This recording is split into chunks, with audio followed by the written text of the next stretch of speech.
Good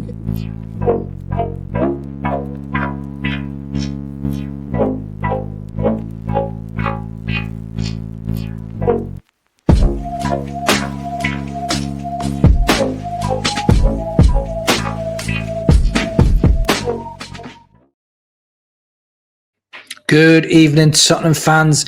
ENIC are sleepwalking through yet another transfer window. It's the 22nd of January when I'm recording this, and ENIC have still done nothing. This is going to be more serious than Spurs fans think, and let me explain why. Let's just have a look at this injury record we have at the moment. Ben Davies, 2 to 3 months. I think maybe the rest of the season. João Palhinha may be back at the weekend. Lucas Bergvall, 2 to 3 months. Bentancur, 2 to 3 months. Maddison's already been out for 8 months. Kulusevski's already been out for 8 months. Still not back, neither of them. Kudos not back till March. Richarlison's not back till March. Papasar's just finished the AFCON, so he may be back. Now, that's put us on bare bones as it is. But if you add the fact that we've had gaps in our squad in the first place, it's even bigger task to try and get players in. Also, we lost Sonny in the summer and we lost Johnson in the first day of the transfer window. Takai's gone out on loan. Our squad is very much depleted and ENIC just seems to be asleep. ENIC just seems to not care. The owners don't care about this squad. They promised us 150 million war chest. They also said they're concentrating on sport and success. We want to compete for the Champions League, the Premier League. And what are we getting? Absolute zero. We've spent money on Conor Gallagher, but that was the money that we gained from Brennan Johnson. So we've actually not dipped into their pockets whatsoever. Now, people say January is a hard month to sign players. Well, Manchester City signed Semenyo and Mark Gay. So they weren't messing about, and their squad was already 10 times better than us. So it's very soul-destroying when you're thinking about our Spurs. For example, going off on a tangent there, but for example, this is the month where teams don't generally spend big. So Man City, Chelsea most probably will, but most other teams don't. Liverpool don't normally spend big in January. Arsenal don't. Newcastle don't. Villa don't. This month, because of our PSR so good, is our chance to really catch up with the other teams and try and build a squad to try and catch the teams ahead of us, which is almost everyone, because almost everyone's ahead of us at the moment. But can you see what I'm saying? This is such an important month for Spurs to build. And it's the 22nd of January. And I'm reading things like this. And you're not going to believe this, I'm telling you. Johan Langer is now working on adding an attacker to the squad in January. What player comes in is now in Langer's hand. And Paratici will only be used for his contacts book. Langer today began making contact with potential targets, some hidden from plain sight. Can you believe that? It's the 22nd of January, and they're saying Langer is now in charge of bringing in an attacker, and we can only use Paratici for his book.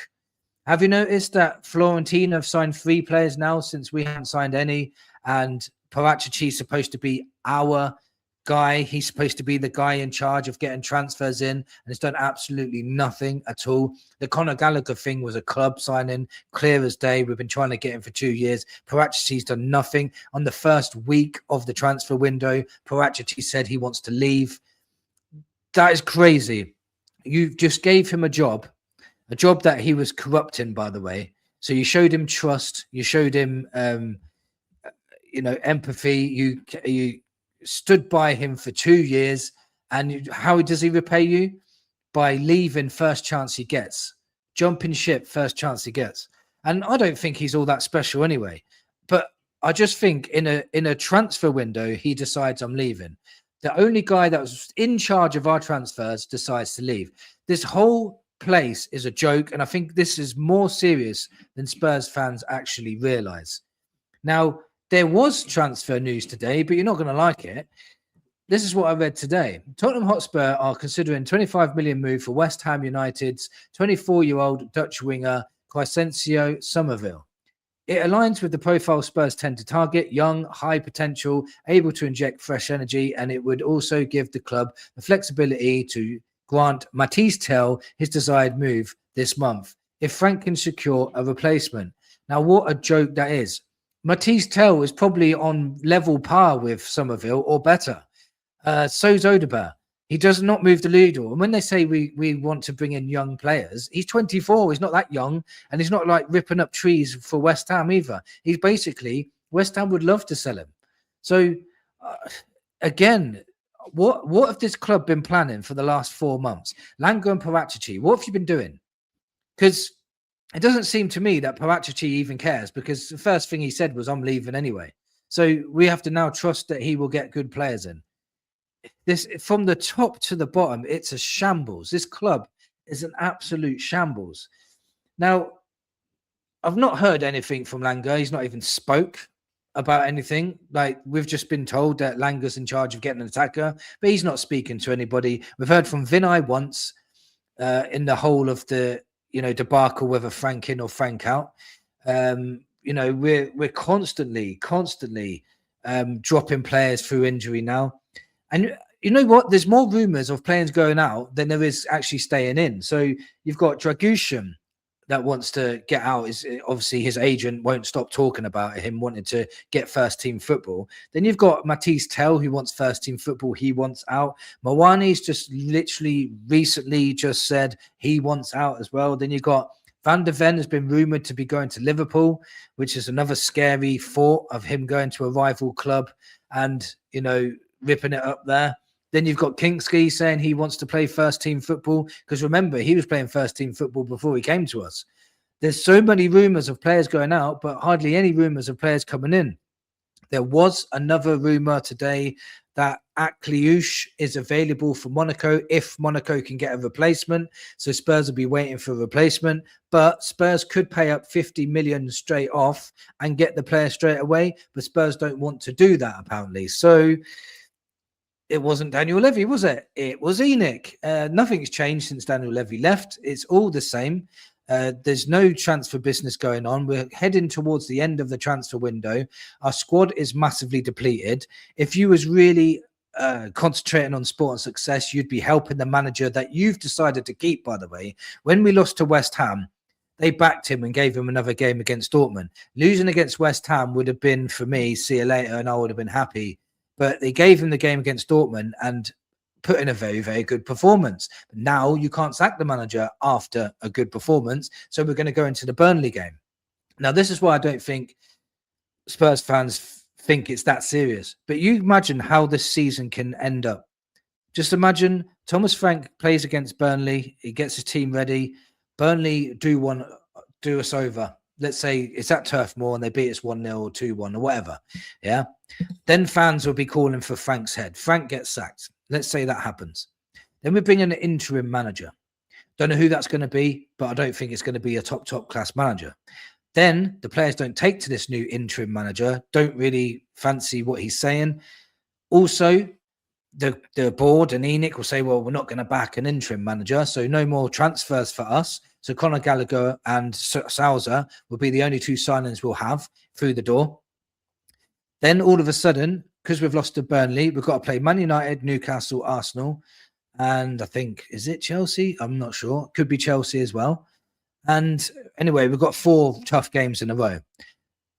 We could end up losing 4 of those games in a row. All of a sudden, we're in a massive relegation battle. The board have not signed anyone. January's finished now. We've just got Conor Gallagher, no one else. More players are dropping. Could you imagine now, like the players that have dropped, all of them are 2 to 3 months. We've got 5 or 6 players that are out for 2 to 3 months. They're not knocks, so they're gone for most of the season now. And they've got to get back and get match fit, blah, blah, blah. We could be out of the Champions League by now. We'll probably will be out of the Champions League by then. We're not in any other competition. We're just going to be playing Premier League football. We'll have some players coming back, like Solanke will start getting fully fit. Kulusevski might come back into the frame. But we will be very depleted for the rest of the season. Now, if we got more injuries on top of that, on top of losing games every week, on top of players wanting out and leaving, on top of players that don't want to be here like Mawani, I promise you this could end up a sinking ship. This board is a disgrace. ENIC's a disgrace. They should have helped Frank from day one. From the first day of the window, they should have been helping Frank. But what did they do on the first day of the window? They got rid of last season's top goal scorer and didn't replace him. That's not backing your manager. Now, they're saying they're backing him by not sacking him, but I think the only reason why they didn't sack him for West Ham was because they didn't have a plan B. They didn't have someone to come in and take Frank's place. So they gave him another game, and luckily they got put in a good performance, which bought him a bit more time. But I'm telling you, we can be as angry as we want at Frank. We could say Frank out, he's rubbish, doesn't know what he's doing, playing negative football, whatever narrative that you want to spread on that. But this board is always going to be here, and whoever comes in as manager, they're going to treat them exactly the same. They're going to not back them. They're going to gaslight the fans. They're going to lie about things like, we've got 150 million to spend. We're concentrating on sport and success. We want to challenge for Premier Leagues. I'm not seeing nothing in their actions, nothing. All I hear is blah, blah, blah. You need to get rid of people like Langer. Parachichi is going, thank God.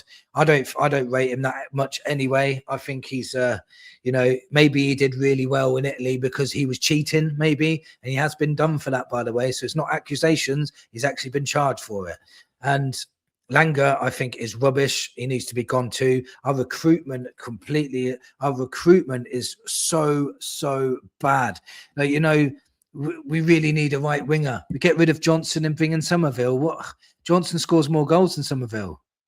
I just don't get it. I don't get the planning. I don't get the planning because it feels like there's zero planning. It feels like all we ever do as Spurs fans is have something to moan about, but it's not what we want to do. It's not like I'm doing this because I want to moan about Spurs. It's just a reality.